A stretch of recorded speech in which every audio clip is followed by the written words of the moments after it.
¿Qué pasó, señoritas? Hola. How you doing? All the señoritas out there, all like one, maybe two of you. Yeah. Man, welcome to Snail Mail, everybody. This is Friday. So we're getting ready for a fun weekend. Hopefully everybody's gearing up for holidays.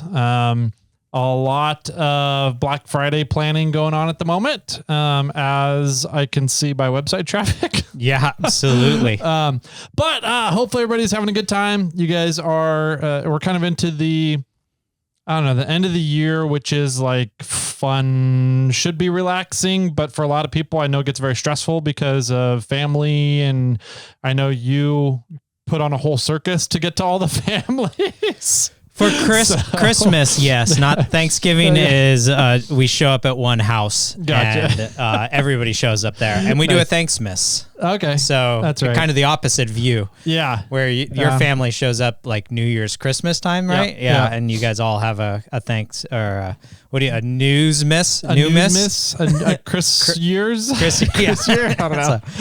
But that's beside the point. We'll talk Thanksmas and what Chris years later next week maybe. This episode here is Snail Mail. I love it. So we get to go over voicemails from you guys and get some interactions, get to chat with you guys, not really live, which is kind of nice because then we get to make fun of you. And you can't defend yourself. That's the best part. So we have any guesses on voicemails? Well, I heard you go, or something. I think I opened up my phone. In shock. I opened up my phone and went, "What the fuck?" Yeah. And you were like, "What?" And I was like, "Don't worry about it." So we were at 42 last time, and we did 8 or 10 maybe. I think we got down to 32. Okay. So I'm gonna guess we're 46. 45. Oh, okay. So let's dig in, shall we? We're not keeping up. No, we're not keeping up. But we'll try. We'll do our best. Yeah. All right. First one up is Donnie. Oh, Donnie. Should we start saying the dates? I mean, we're not keeping up. Yeah. You guys know that. They know that, and I feel like we're doing a pretty good job at getting through a good number of voicemails in the half hour, 40 minutes we have allotted for Snail Mail. Should we just start saying dates of when the people called and be like, "Hey, this one's from here"? Yeah, sure. But we do know that like people have been doing this also. They've been leaving the date in their voicemail. Yeah. By the way, this one was from. Yeah. So I mean, we're so far behind now. I think it might warrant giving the date. We were trying to stay caught up, and I think that we've put in a good effort at staying caught up, and we're not staying caught up. So I think at this point we're just. No, I'm going to start saying dates of when you guys called. We might have to like during Christmas, New Year's time because normally we kind of try to take a break during that time. Maybe we'll just do like a bunch of voicemails. Yeah, we'll get to 0. There you go. Start the new year fresh. Yeah. Or I think I made the joke last time. Just treat it like my emails. Just delete them all and then start it over. Yeah. If we don't get to your email by January 1st, we're just deleting everything. So, all right. First one up is Donnie, who was just out on Fordyce. Oh, yeah. So here we go. Hey, boys. Rover Don here. And we got a lot to cover, so we're going to try and get this done in 3 minutes. First, I don't drive a Range Rover. I drive a Land Rover. A Land Rover Discovery. A Range Rover is a model. That's not confusing at all. I don't understand the problem. Next, I think I should just give up and call it a RangeRunner to completely confuse the rest of the world. There you go. Next, you're trash talking the old chicory there, the Cherokee, and you're going to offend some people. You're going to offend I don't know if that's like your third cousin on your sister's side, whatever podcast, Ian from Total Off Road, and his chicory. He's going to be very trash talking on your show. We were having the same time, but also they didn't all come with Dana 30s and 35s. I think there were some of those that came with stock 44s, and they you can actually make a pretty serious wheeler out of those. Much like you never underestimate the capabilities of a totally roached out Toyota on the trail, don't underestimate the capabilities of a totally roached out Chicory. Those things are scary, what they'll do, because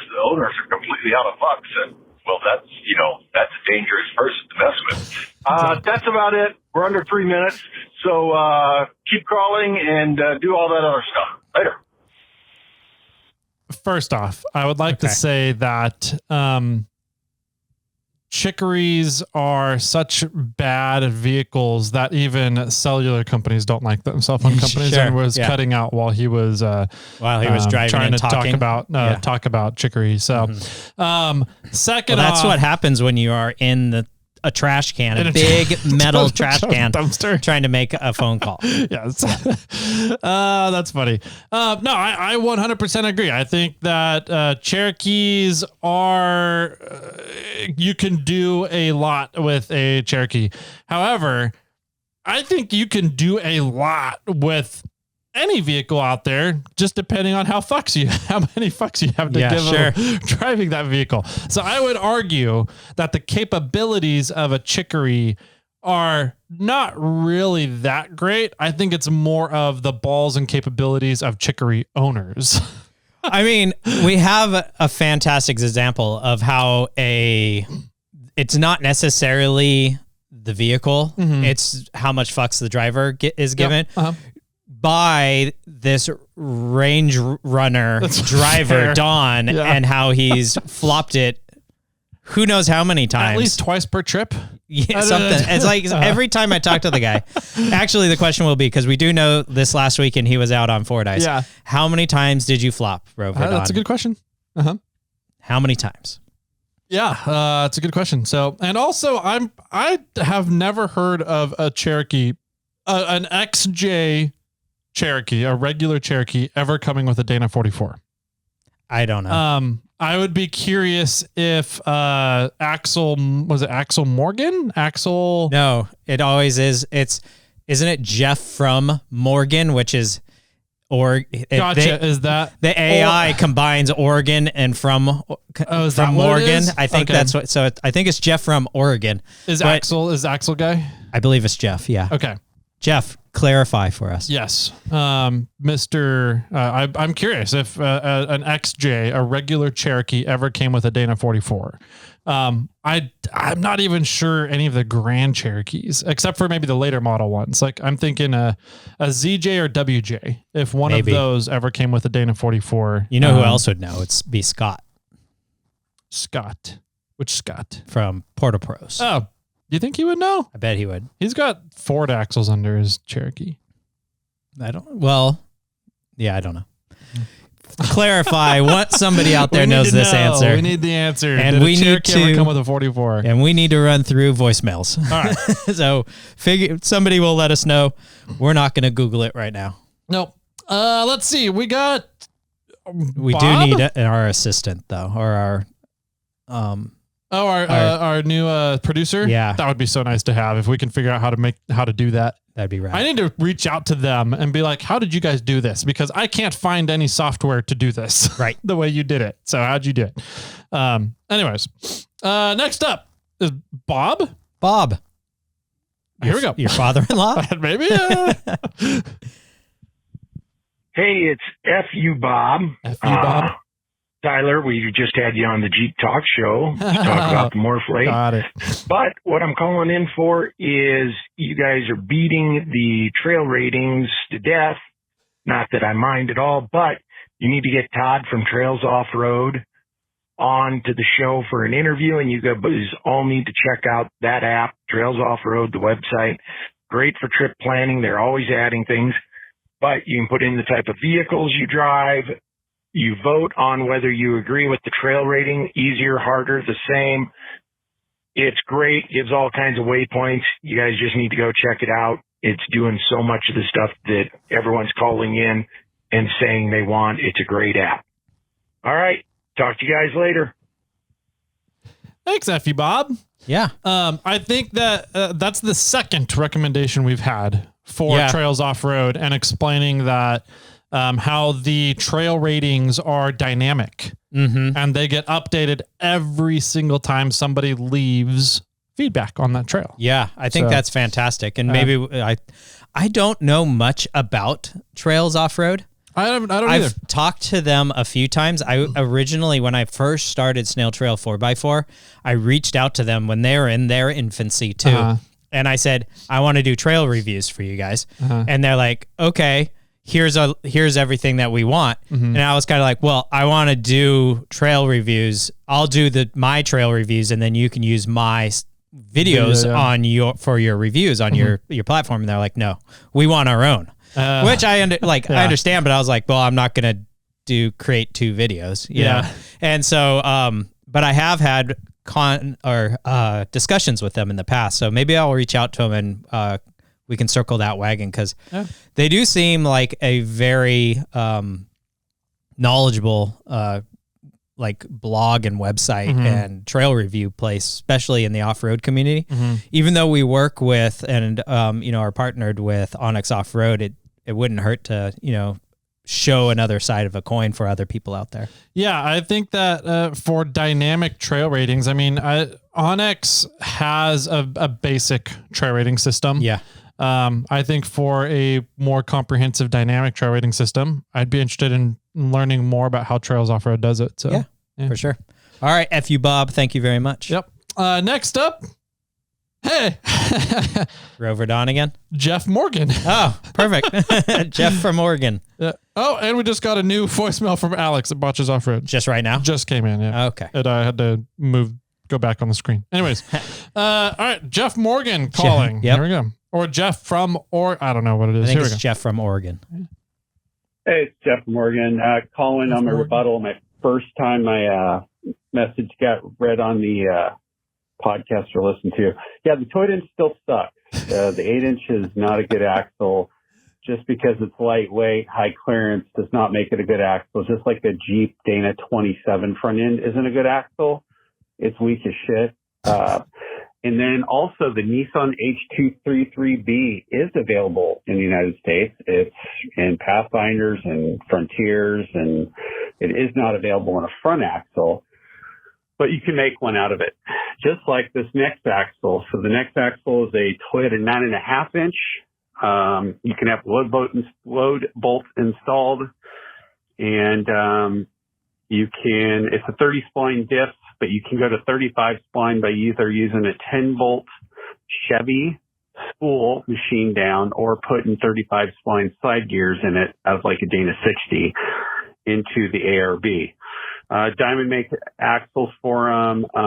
Most people are running FJ80 knuckles and balls on them to, keep it Toyota, because they like to do things expensive and make it weaker. And then the pinions on the 9.5 inch, on the old FJ40 stuff, there was a fine spline and a coarse spline. The coarse spline is really weak, so upgrading the gears to a fine spline. You can do a couple cool things with them. You can take your Toyota axle shafts and slide them into the 9.5 inch diff and kind of make a hybrid 9.5 inch IFS with housing, which I think is kind of cool because you're using junkyard stuff. It's still 6-lug. It's stronger than an 8-inch or like a 37, 38-inch tire. It's a pretty good axle. So it's kind of the Toyota Dana 60. But yeah, there's some people really tweaked on them and made them super strong. But again, I think there's better axles out there. And the axle that's the pinnacle of the dropout, still coming up, more clearance than an 8-inch. It's stronger, and it's been outlawed.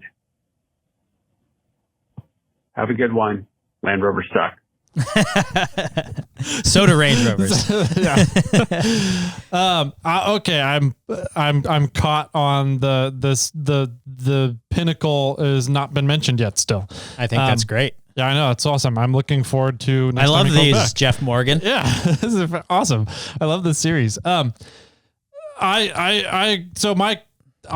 the 9.5 inch platform. Mm-hmm. It's a really, really good option. I almost went that option under Kermit. Sure. I was very, very close to pulling the trigger.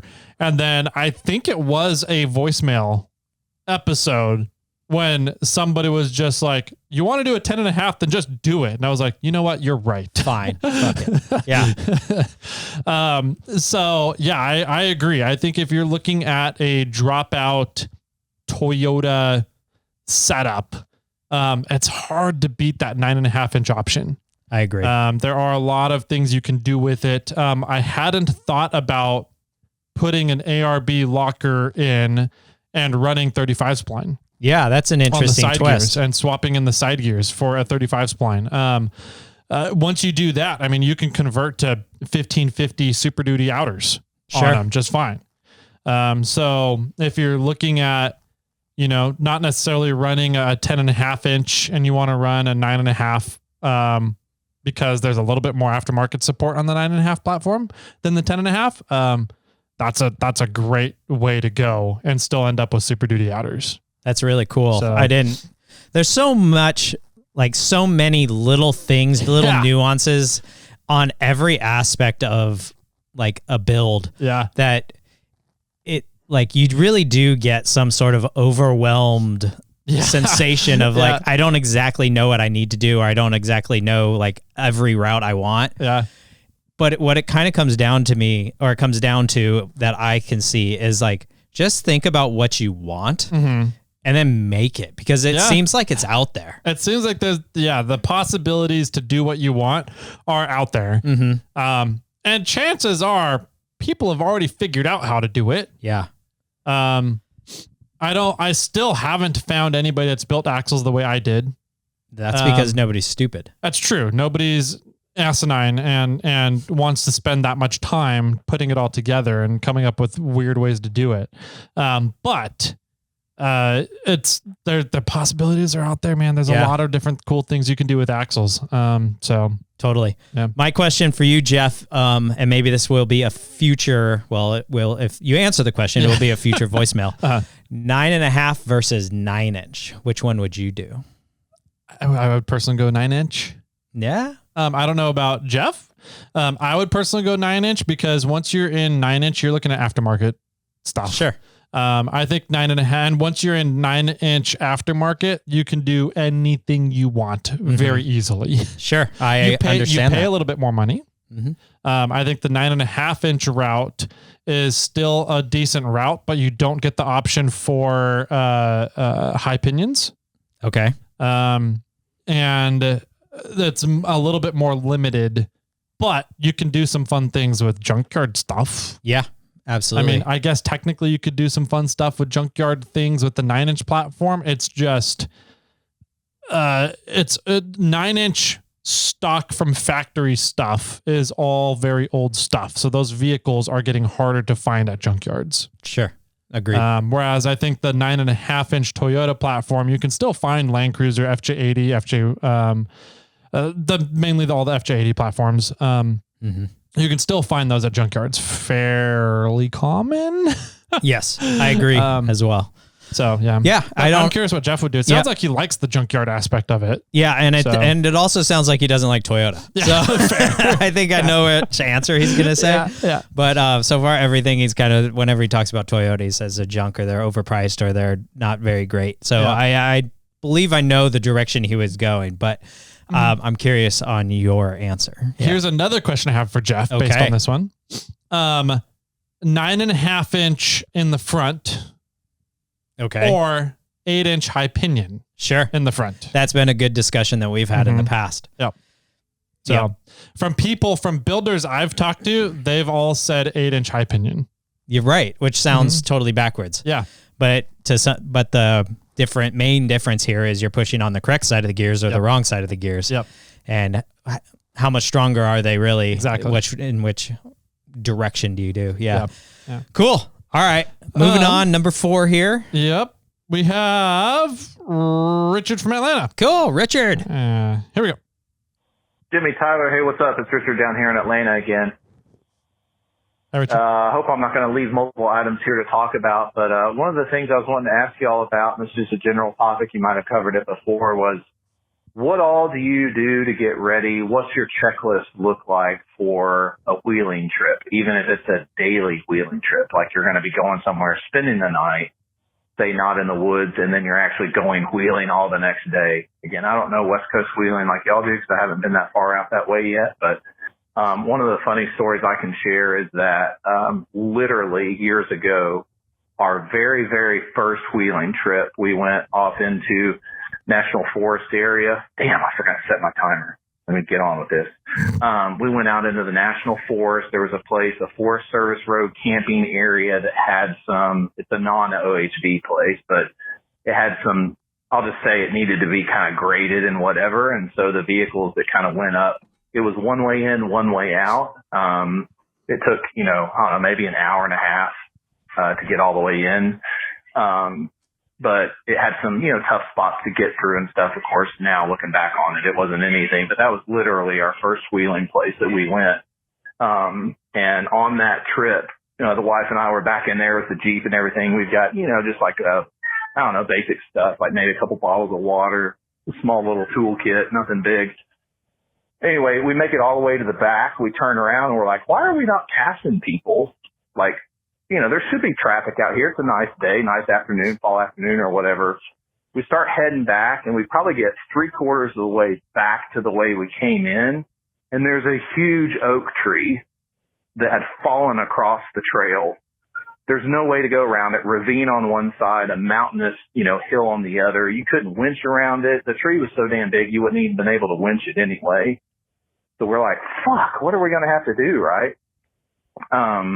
And I was like, I guess we got to lock the Jeep up and, start heading down the trail walking. Luckily, we ran into somebody that was camping about a mile down the trail and was actually getting ready to head up and cut some firewood. So they had a small chainsaw with them. Perfect. So that is what started my purchase of a steel chainsaw to carry in the Jeep. And now I always carry a steel chainsaw when we're going out wheeling for the day. And I'm getting ready to hit the 3-minute mark. So keep crawling. See y'all.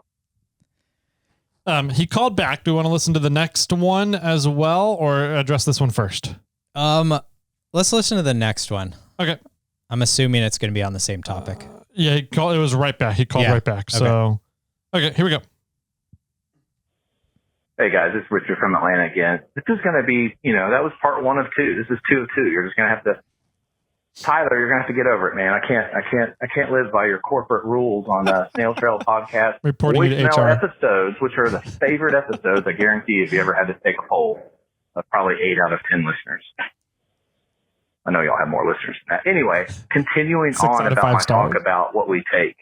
Obviously, I take a tool bag, gloves. I told you about the chainsaw. I mean, it was an excuse for me to go out and buy a brand new chainsaw. I had one that I've used for years, but one to carry. So I always take that chainsaw unless we're just going somewhere super brief. And then the backpacks, a spare backpack with spare sweatshirt, bottles of water, some, Cliff bars, stuff like that, just in case. My thought that particular day that the tree was across the trail was like, what the fuck are we going to do to get out of here? We're going to have to leave the Jeep and walk to civilization or something. So thankfully those guys were heading out to cut some firewood, but it probably took us a good hour and a half to clear the tree, to cut it in enough places to clear the tree as a small chainsaw, and they didn't have so much gas with them. So that was their firewood. It ended up being their firewood anyway that we were cutting to get us off the trail, but just doing all that work. So like now I just don't put up with it. I went and got some axes and stuff like that. But again, I don't carry stuff where, it's on the outside of the vehicle or anything and I'm looking like an overlander or a camper or anything like that. This is just all stuff I put behind the rear seat in the Jeep. I've never folded the rear seats down where I just have so much shit in there that, whatever, like I'm a wannabe overlander, but all that stuff. So anyway, I just thought that was kind of a good discussion. And the reason what made me think of that was when Tyler was talking about, the latest vehicle that he bought, about, fabricating this chainsaw mount for the swing out gate and all this shit. And, kind of cool stuff, I guess. I get it if you're out there in the woods for multiple days, you want something like that. Which has already made me think of another topic for another voicemail, but I guess I'll save that. It's talking about Toyotas and some information I found, that in a way kind of compares them to Jeeps.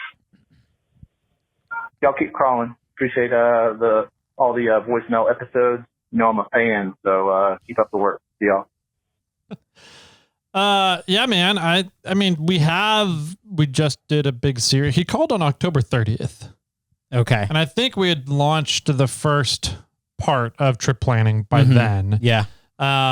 So, but it is, fair. I think that is a slightly different topic. Yeah. The checklist of. I feel like we've covered this at one point, and maybe I'll have to do some digging. And if I actually find the episode. I'll link it into the show. Yeah. But I mean, I think we could do a whole nother possible episode in regards to like our packing list. Yeah. It might be fun for us to actually. Do you have a packing list? I kind of have a generic. I actually do on my phone. Yeah. I never look at it when I'm packing. No. But I do have one on my phone. Yeah. Let's run down like a big overview. Okay. Like a high level. Quick. And then maybe we will follow up with another episode in regards to packing lists, and we'll like generate a packing list and put it on the show notes, and people can download it. Yeah. For me, my packing list comes into categories, right? Absolutely. I'm just going to go like a quick day trip, like what he was talking about. I am going to assume that if I'm going out by myself, that I need to be completely self-reliant to get myself back home, no matter what happens. So whether that's a tree coming down, whether that's I crack my frame in half, whether that is a freak snowstorm happens, I need to stay an extra 2 days out there.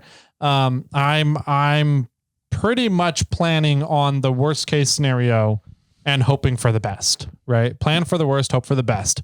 So I will pack all my recovery gear, all my tools, the welder, extra water for at least double the time spent being out there. So if I'm looking at 1 day being out there, I'm going to plan on 2 days. If I'm going to a trail that I'm not very familiar with, that is in an area I'm not very familiar with, like all the trails around the Sacramento area, I know where I can get emergency communications from and get out and get help within 24 hours. Right. So I'm usually all the trails around Sacramento, I'm packing for a 2 day trip, planning for a 1 day. Right? Sure. Right. I think that was episode 50. That was episode 50. Exactly. Wheeling or camping. So I'm doing all that. I'm packing the ham radios. I'm packing a chainsaw. My 1 day packing list is probably more extensive than any overlander's 2 day packing list.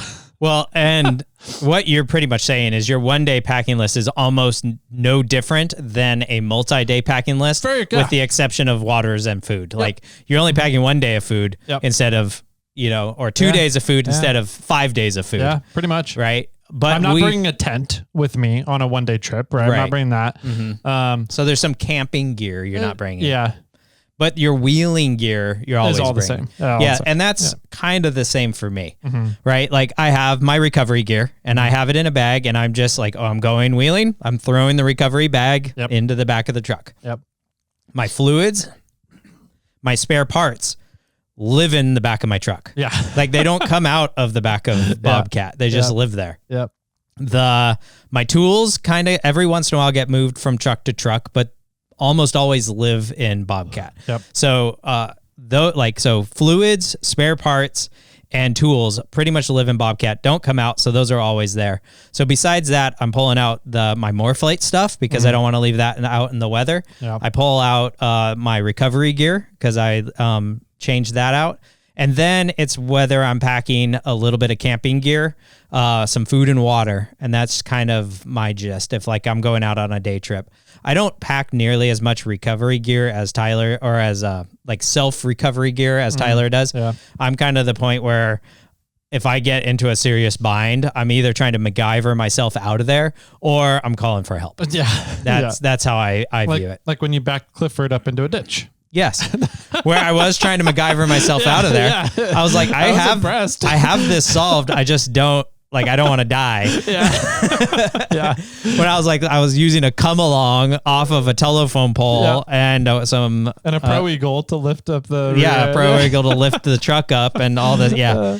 Exactly. And I was like, this is stupid, but I'm just going to call somebody and eat my Taco Bell. Exactly. Yeah. So, I think our synopsis or summary kind of here is we pack everything for a day trip that we would pack more or less on a multi-night trip, with the exception of some basic camping gear and the additional food and water. Yep. There you go. So hopefully that helps. That answers that question. Yeah. But I think that'd be a fun episode to really dive into. Yeah. and go through the checklist of what each of us kind of carries, every little thing. So yeah, I mean, that'd be crazy. That's going to be a hell of a list. Yeah.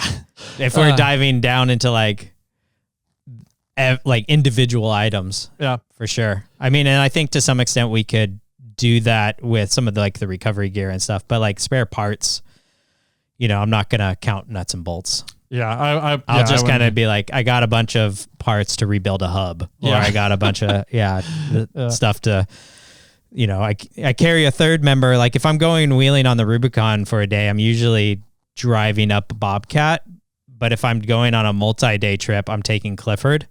And that's just in case I have a problem, then all I have to do is get back to Clifford. But Clifford, when I take Clifford, I usually have a spare third member in there. I have spare axle shafts and stuff that I have in Clifford that I don't carry with Bobcat. So there's another level to that too. Yeah. All right. Next up is Justin from Tejas, Texas. Mm-hmm. Nick's favorite place in the world. Yeah. Here we go. Hey guys, this is Justin from Texas again. I just listened to the SnailMail where Drew was bringing up the trail ratings again, and I had a thought on it that I don't know if it had been brought up before. What about the consequences of messing up? Let's say you have an overgrown forest road that's really rutted and washed out, hadn't been maintained in years. You might not be able to get through that without a decently built rig. But if you get stuck, the worst case is you walk out or call for help. On the other hand, let's say you're in Colorado, maybe not Black Bear Pass, but something similar. We've got the Giant Shelf Road. And the roads, most of those I've been on, and most of those you can do like in a all-wheel drive RAV4, just completely stopped. There's very few of those roads that you would need something built up for. But if you screw up and you go rolling down 500 feet of mountain and your car bursts into flame like in the movies, that's pretty high consequences.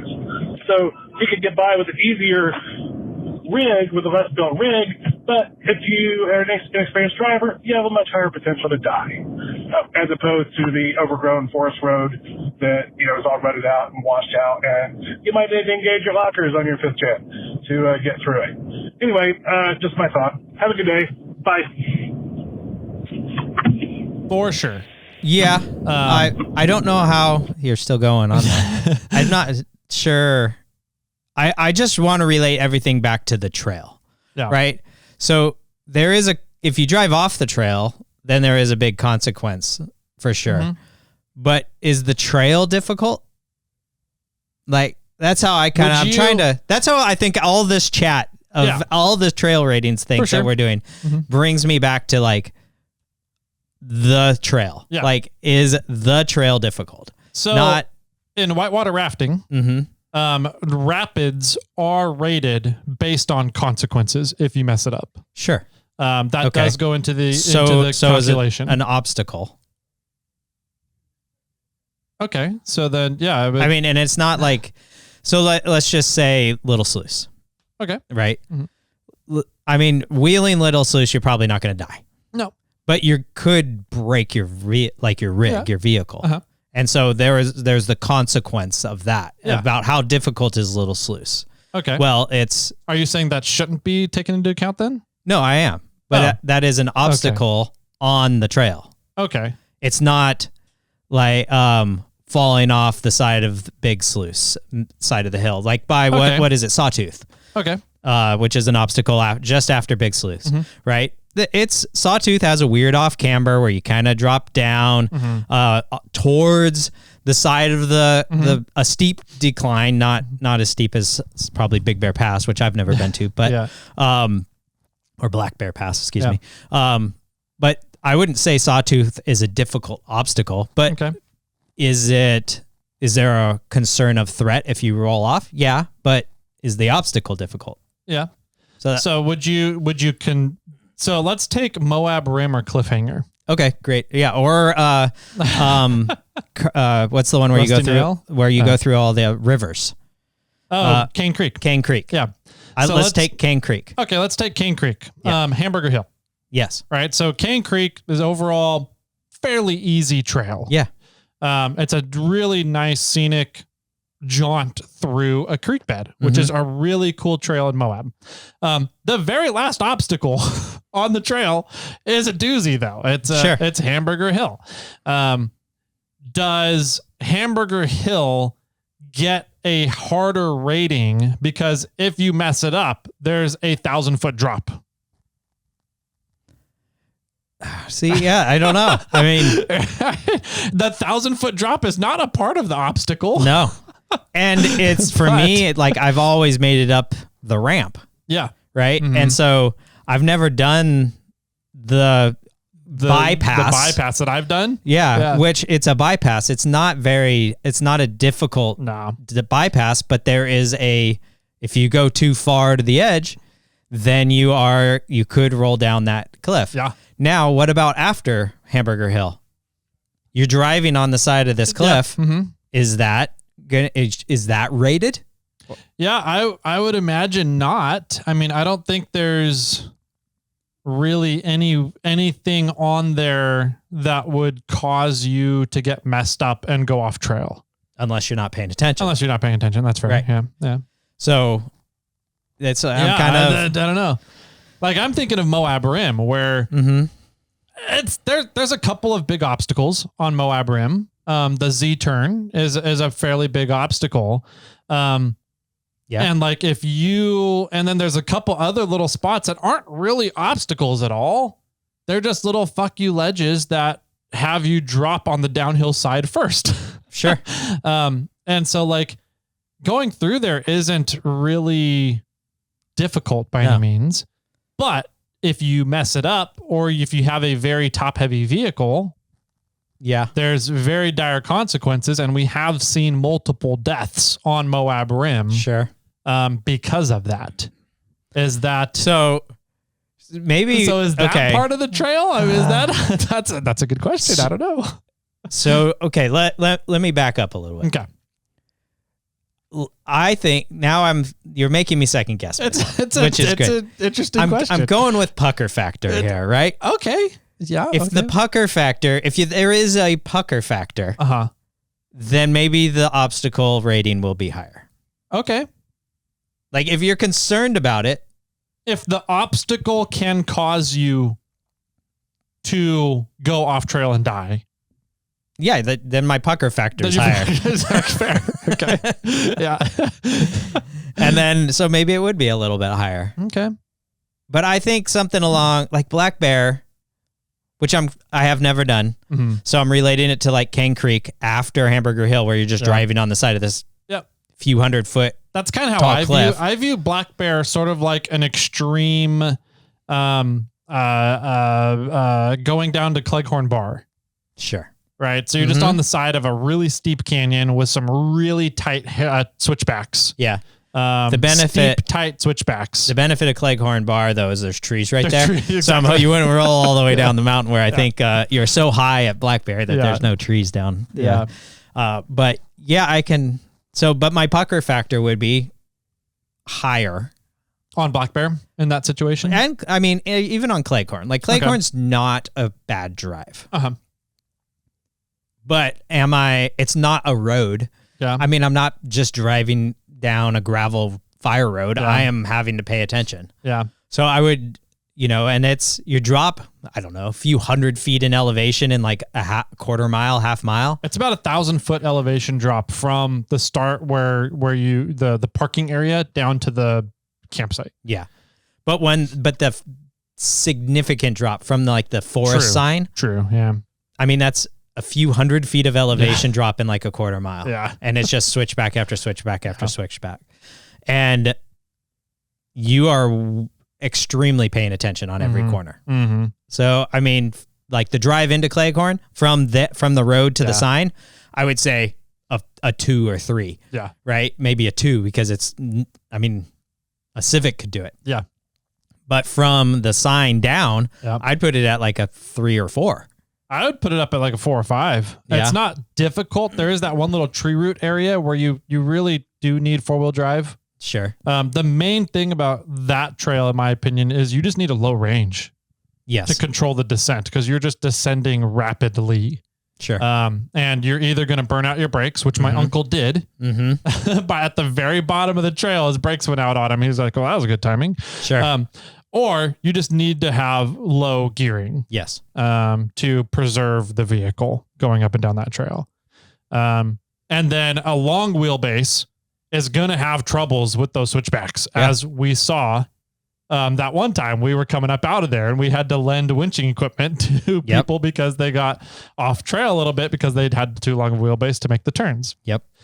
So yeah, it's if you mess that up, it's loose dirt on the side of those switchbacks. And I actually almost went over once. When we were down there, I think I don't remember when it was, but I was in Kermit. And I just wasn't paying it quite attention. And my front passenger tire, as I was coming down, went off the edge. And I had to stop real quick and back up. Wow. I was like, that was close. Right. So, yeah, I don't know. I think there's a level to it. Like it might raise it a point, you know? Yeah. I think, it's like if it was a flat road and if there wasn't a cliff on one side and it was just a continued mountain and you're just driving down the side of this mountain, it wouldn't concern you as much. Yeah. But I don't feel that it would raise the point value that much. Yeah. Like if I don't know what black bear is. If black bear is a 5, if it was a flat, like if it was not as steep on one side of the cliff, maybe it would be a 4. Yeah. I So sort of let's see take something like that. black bear and triple the size of the road. Right. Does that now less danger of falling off make it a lower rating? I would think so. I would think so. Yeah. Yeah. All right. That's good. Thanks, Justin, Yep. for the call. I mean, we're always doing this trail. I think that it's an interesting discussion. Maybe we should talk to Todd about kind of how they do that on their end. So that could be fun. But that does bring us around the 40-ish mark. True. So I think we're done for today. Yep. We got through 6. So, but some good discussions in this group, except for the first one. Yep. Rover Don. And he's the one who was going to be next. Oh, perfect. Just kidding. Love you, Rover Don. I just checked the text messages on the Google Voice number. Yes. And there is DOT Travis. Oh, coming up, you mean? On text messaging. He sent us some pictures. Oh. And it says, "What's up, boys? This is DOT Travis. I left a voicemail too, but life has been busy and I'm just getting caught up on the past couple of episodes, so figured this may be a quicker way to get in touch. You guys said you had questions about the roadways and transportation infrastructure. I'd be happy to chat and try to answer them. If I don't have an answer, I'm sure I can get in touch with someone who does. Anyway, first, not sure what would be best for y'all, but feel free. Here's no number. And then he left. No, that was the first one. Okay, so the one he just left a voicemail, but wanted to share some pics to go along with it. It's pictures of him standing next to an SR-71 Blackbird. Oh, wow. In a museum. So cool. I'm looking forward to his voicemail. The voicemail? The voicemail from him. Well, don't click on the voicemail because then it'll mark it as read. Yeah. We need a way to mark it as unread. Yeah. Google, if you're listening. Yeah, right. Anyways, all right. That does it for Snail Mail today. Insert audio of car brakes screeching. Hey, what's up, everybody? We are back. You thought we were done, but we are not done because literally as we were finishing up recording, Jimmy got a little buzz in his pants. I did. Yep. And that's what happens when I look at Tyler. It's true. And it happens to a lot of people, so it's okay. Okay. Good to know I'm not the only one. You're not the only one, Jimmy. Yeah. No, we got a cool little text message, a notice from Brian. Yep. Brian, Boondocked Haverlock. Hope I said that right. Yeah. And there's apparently some time-sensitive voicemails that came through, so we are going to add them onto the show for everybody. Yes. I found them here in the voicemail. They actually came in this morning at like 6:50 a.m. Okay, perfect. So let's see what Brian, Mr. Boondocked Haverlock, is up to with his time-sensitive information.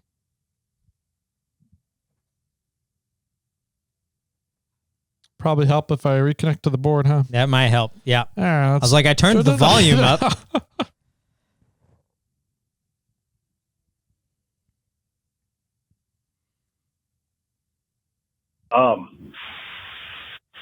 Hey, Jimmy and Tyler, this is Brian, Boondocked out in North Carolina. Boondock Brian. First of all, today is November 18th. Just to kind of give you context, I am part of a group called Venture Unknown Foundation, and we are coming up on our biggest event of the year on December 12th. Sign up became live today, November 18th on VentureUnknownFoundation.org website. Basically, we have teams all across the Southeast, and apparently Utah and California are part of the Southeast because we've got teams out there as well that will all be participating in a cleanup on December 12th. So, trying to get the word out there. If y'all want to help, that's where the signups are, VentureUnknownFoundation.org. If you have any questions or need any further clarification, reach out to me either on my Instagram, Boondocked Haverlock, or you can go ahead and just check out the Venture Unknown Foundation Facebook page. I'm involved in that as well. Leave a comment, leave a message, whatever. Just want to get the word out there so people can sign up. Anyway, keep crawling. Later. Awesome. Nice. That veteran-owned organization, is that what it's called? Adventure. Adventure. I got Adventure Unknown Foundation. Gotcha. AdventureUnknownFoundation.org. Yeah, Okay. I'll put the links down below. I'll probably clarify. Yeah, make sure with we got Brian that one. that I have the right one. Cool. He did send me a link on Instagram. Cool. Which I'll check. Maybe I should check it right now. But he also left another voicemail. Yep. He listened back to backs. Yep. Okay. Sounds good. Let's see. I've got it right here. It says, going on to Instagram, Venture Unknown Foundation. Okay. Cool. So I got it. I got the signups. I'll put all this down in the show notes for you guys. If you want to be a part of a cleanup in the Southeast and was it Arizona and California, California and Utah, Southeast, you can sign up and be a part of it and hang out with other people. Yeah. California says Cleveland NF. I'm not sure what that is, but Newfoundland. I'm just kidding. I don't know. Yeah. And Canada. But there's a bunch of states in here: Georgia, Alabama, Florida, South Carolina, North Carolina, Tennessee, and Missouri, Utah, and California are all a part of it. So wow. A great thing that's going on here for cleaning up probably trails and everywhere else, and behind our Mexican restaurant maybe one day. But okay, so I have the website, so that'll definitely be down in the show notes for people, and let's hear what else he had to say. All right, here we go. Hey, it's Brian from North Carolina again. I was wrong on the date. It's not the 12th, it's the 13th, which is a Saturday, but people can camp on it as well. Anyway, I also wanted to kind of let you guys know that over the last couple of years, we've picked up over 100,000 pounds of trash and tires and all that out of the forest out here. And, you know, it's just one of those things that I know you guys talk about trail advocacy and all the cleanup and stuff, but out here we do it too. And just spread the word if you don't mind. And talk to y'all later. See ya. Sweet. Yeah. Thank you, Brian, for calling in. This is a perfect example of why we have Snail Mail. Yep. Right. This is the platform. We wanted to make this platform available to others is kind of what I meant, is so that you guys can help spread the word about what's going on in your area. You know, and, you know, if I don't know where the California one is, I'll have to figure that out. But if you're in one of those states, now you have an idea of what's going on near you and you can help out. So that's awesome. Thanks, Brian, for sharing. Yep. Good stuff. Thanks for calling in. Thanks for letting us know that you called in with time sensitive stuff and that we were able to get it on the show for you. Absolutely. So you have to sign up. And it looks like everybody's going to clean up on December 13th. Cool. So that's awesome. Sweet. That does it for today. Are you sure? Should I look at my double check real quick before we close out? No, I think we're good. Okay. That does it for today then. Have a great weekend, everybody. We'll see you guys on Monday with your/mine and Jimmy's wish lists for the holidays. Bye-bye. The number you have called has been disconnected.